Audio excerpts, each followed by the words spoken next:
Okay, hai, Assalamualaikum. Okay, so Abi nak kongsikan dengan perempuan yang selalu duk tanya kan, apa beza dia kebaya kelepek Kota Baru yang warna hijau dengan kebaya Kota Baru. Okay, jom Abi nak terangkan dulu untuk kebaya kelepek Kota Baru ni.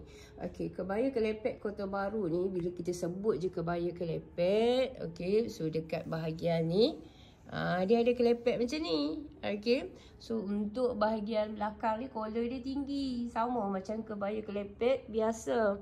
Cuma yang dipanggil kebaya kelepek Kota Baru ni, leher dia tu macam tu. Dia berbentuk 4 segi macam tu. Dan lidah dia ni dekat bawah tu terbuka. Lidah dia terbuka, sama ukuran dia dengan leher. Lepas tu biasanya Kota Baru ni dia tak labuh, dia paras belakang, paras punggung, dan bawah tu dia lebih sikit je, dia paras paha lah kita kata.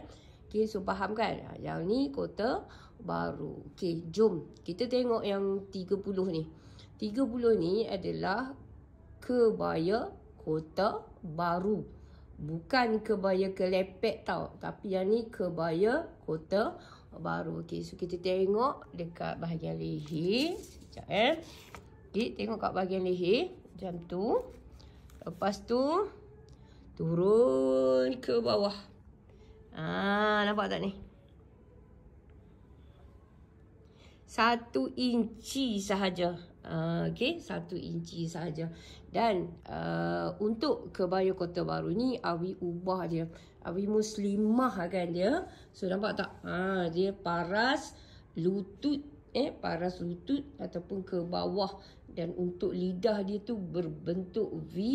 Dan panjang dia adalah 18 inci. Supaya Abi nak dia kelihatan lebih muslimah. So kalau untuk yang ni pula, nampak tak? Dia pendek kan? Dia pendek. So dia biasa-biasa je.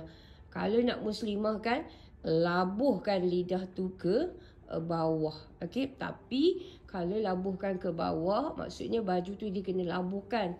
Kalau tak, dia tak jadi kebaya lah. Okay. Okay, baik. So faham kan? Okay, lagi sekali. Yang ni yang warna kuning, kebaya Kota Baru.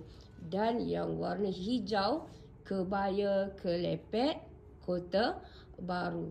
Okay, baik. So semoga anda faham seperti mana yang Abi terangkan.